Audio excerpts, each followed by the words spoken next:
Ezequiel, capítulo 42, versículo 1 ao capítulo 43, versículo 27.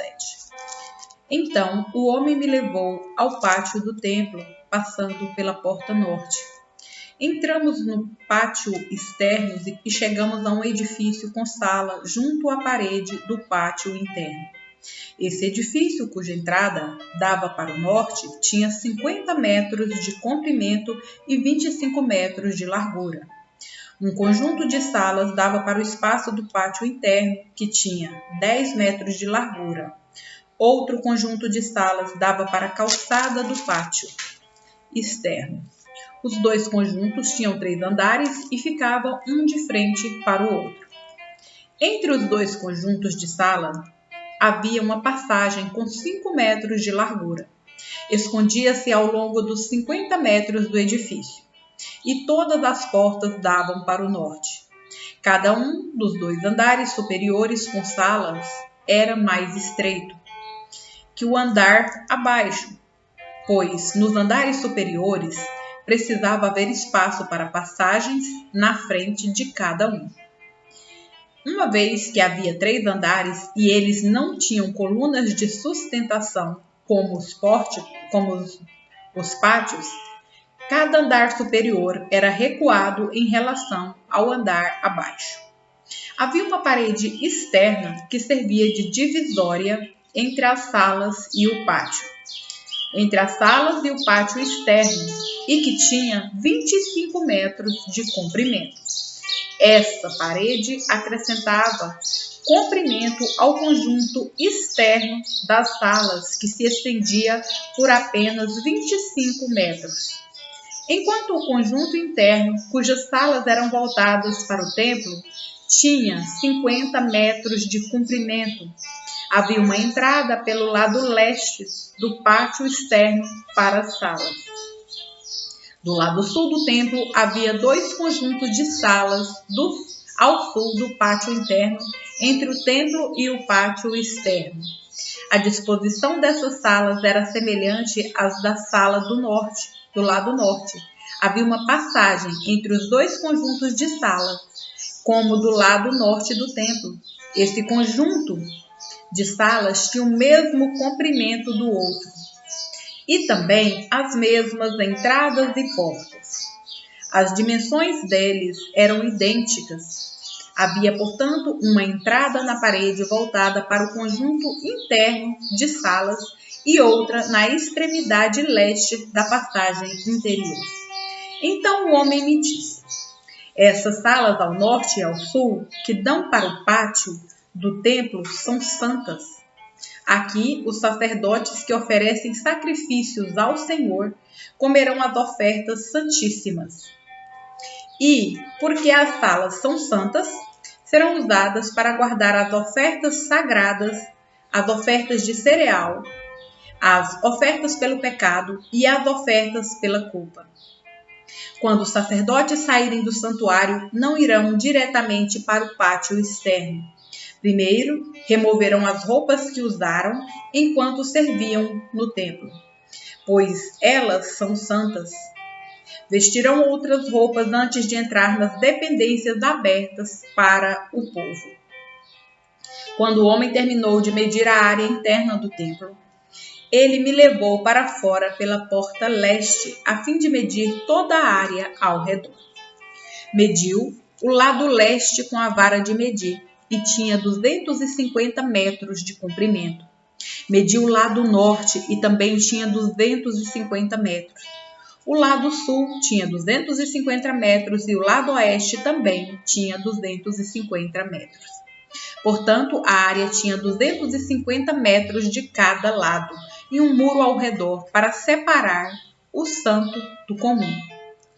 Depois disso, o homem me levou à porta leste. De repente, a glória do Deus de Israel surgiu, vindo do leste. O som de sua vinda era como o rugido de águas revoltas, e toda a paisagem se iluminou com sua glória. A visão era como as outras que eu havia tido, primeiro junto ao rio Quebar, e depois, quando ele veio destruir Jerusalém. Prostrei-me com o rosto no chão, e a glória do Senhor entrou no templo pela porta leste. Então o Espírito me pôs em pé e me levou ao pátio interno, e a glória do Senhor encheu o templo. Ouvi alguém falar comigo de dentro do templo, enquanto o homem que havia tomado as medidas estava ao meu lado. O Senhor me disse: Filho do homem, este é o lugar de meu trono e o lugar onde descanso meus pés. Habitarei aqui para sempre no meio do povo de Israel.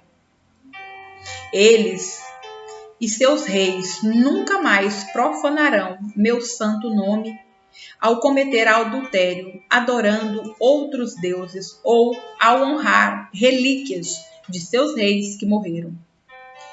Puseram os altares de seus ídolos ao lado do meu altar, com apenas uma parede entre mim e eles.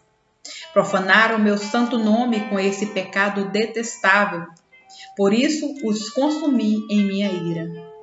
Agora que deixem de adorar outros deuses e honrar as relíquias de seus reis, e eu habitarei no meio deles para sempre.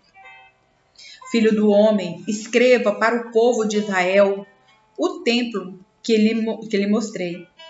Descreva para o povo de Israel o templo que lhe mostrei, para que eles se envergonhem de todos os seus pecados. Que eles estudem a planta do templo e fiquem envergonhados de tudo que fizeram. Descreva-lhes todas as especificações do templo, incluindo as entradas e saídas, e todos os outros detalhes. Fale de seus decretos e suas leis. Escreva todas essas especificações e todos esses decretos diante do povo, para que se lembrem dele e lhe obedeçam.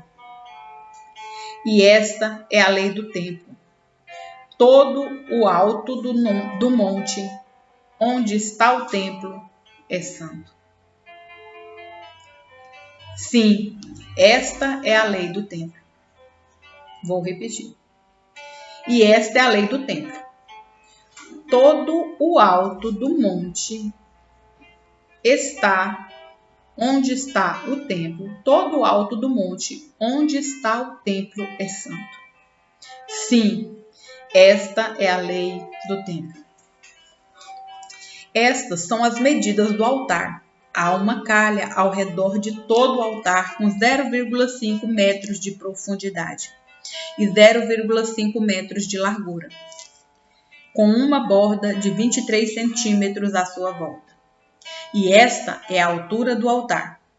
Da calha, o altar se eleva por 1 metro até a borda inferior do seu redor, com meio metro de largura. Da borda inferior ao altar se eleva por 2 metros até a borda superior, que também tem 0,5 metros de largura. A parte de cima do altar onde fica o fogo se eleva mais 2 metros, com um chifre em cada um dos 4 cantos. A parte de cima do altar é quadrada, com 6 metros de cada lado. A borda superior também forma um quadrado, com 7 metros de cada lado, uma calha de 0,5 metro e uma saliência de 25 centímetros ao redor da borda. Há degraus do lado leste do altar. Então ele me disse: Filho do homem, assim diz o Senhor soberano. Essas serão as regras para a queima de ofertas e a aspersão de sangue depois que o altar for construído. Nessa ocasião, os sacerdotes levitas da família de Zadok, aqueles que servem diante de mim, devem receber um novilho para uma oferta pelos pecados, diz o Senhor soberano. Você pegará um pouco do sangue do novilho e o aplicará aos 4 chifres do altar, aos 4 cantos da borda superior e à saliência em volta da borda. Com isso purificará o altar e fará expiação por ele. Em seguida, Pegará o novilho para a oferta pelo pecado e o queimará no lugar indicado, fora da área do templo. No segundo dia, apresentará como oferta pelo pecado um bode sem defeito. Em seguida, purificará o altar e fará expiação por ele novamente, como fez com o novilho. Quando tiver terminado a cerimônia de purificação, apresentará outro novilho sem defeito e um carneiro perfeito do rebanho. Você os oferecerá ao Senhor e os sacerdotes espalharão sal sobre eles e os apresentarão como holocausto ao Senhor. Todos os dias, por 7 dias, você apresentará um bode, um novilho e um carneiro do rebanho como oferta pelo pecado. Nenhum desses animais deve ter qualquer defeito. Fará isso todos os dias por 7 dias, para purificar o altar e fazer expiação por ele, e desse modo separá-lo para o uso sagrado. No 8º dia e a cada dia depois disso, os sacerdotes oferecerão no altar os holocaustos e as ofertas de paz do povo. Então eu aceitarei vocês. E eu, o Senhor soberano, falei. Tiago, capítulo 5, versículos 1 ao 20. Prestem atenção, vocês que são ricos. Chorem e gemam de angústia por causa das desgraças que os esperam. Sua riqueza apodreceu, e suas roupas finas são trapos comidos por traças. Seu ouro e sua prata estão corroídos. A mesma riqueza com a qual vocês contavam devorará sua carne como fogo. Esse tesouro corroído que vocês acumularam testemunhará contra vocês nos últimos dias. Por isso, ouçam os clamores dos que trabalhavam em seus campos, cujos salários vocês retiveram de modo fraudulento. Sim, os clamores dos que fizeram a colheita em seus campos chegaram aos ouvidos do Senhor dos Exércitos. Vocês levam uma vida de luxo na terra, satisfazendo seus desejos e engordando a si mesmos para o dia do abate. Condenam e matam inocentes sem que eles resistam. Por isso, irmãos, sejam pacientes enquanto esperam a volta do Senhor. Vejam como os lavradores esperam pacientemente as chuvas do outono e da primavera. Com grande expectativa, aguardam o amadurecimento de sua preciosa colheita. Sejam também pacientes, fortaleçam-se em seu coração, pois a vinda do Senhor está próxima. Irmãos, não se queixem uns dos outros, para que não sejam julgados, pois, vejam, o juiz está à porta. Irmãos, tomem como exemplo de paciência no sofrimento os profetas que falaram em nome do Senhor. Consideramos felizes aqueles que permanecem firmes em meio à aflição. Vocês ouviram falar de Jó, um homem de muita perseverança. Sabem como, no final, o Senhor foi bondoso com ele, pois o Senhor é cheio de compaixão e misericórdia. Acima de tudo, meus irmãos, não jurem pelo céu nem pela terra, nem por qualquer outra coisa. Que seu sim seja de fato sim, e seu não, não, para que não pequem e sejam condenados. Algum de vocês está passando por dificuldades? Então ore. Alguém está feliz? Cante louvores. Alguém está doente? Chame os presbíteros da igreja para que venham e orem sobre ele e o unjam com óleo em nome do Senhor. Esta oração de fé curará o enfermo, e o Senhor o restabelecerá, e se cometeu algum pecado, será perdoado.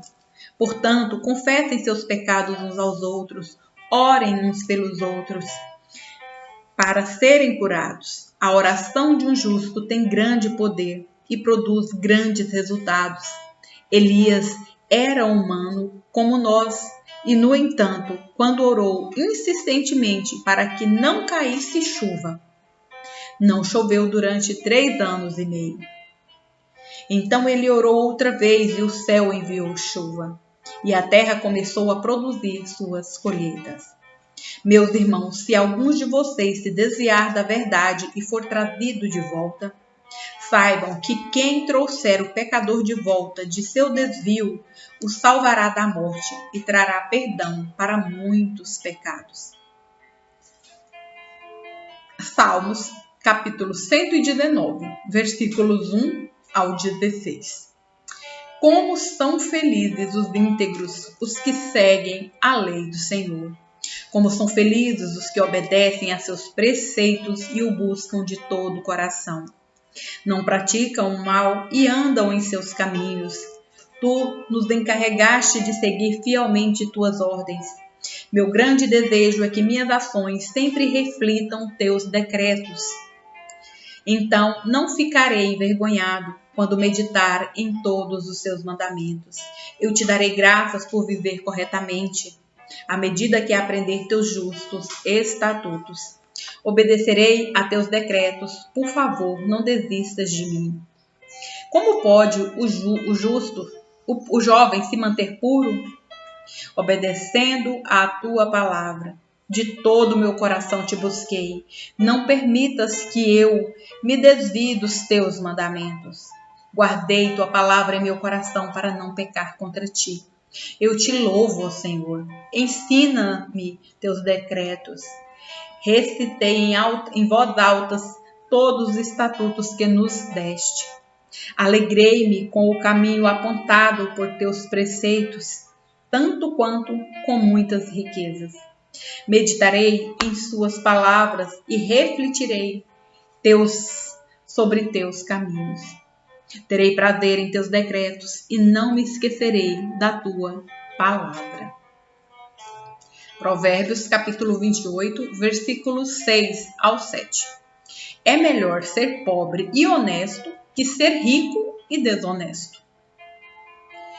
O filho que obedece à lei demonstra prudência.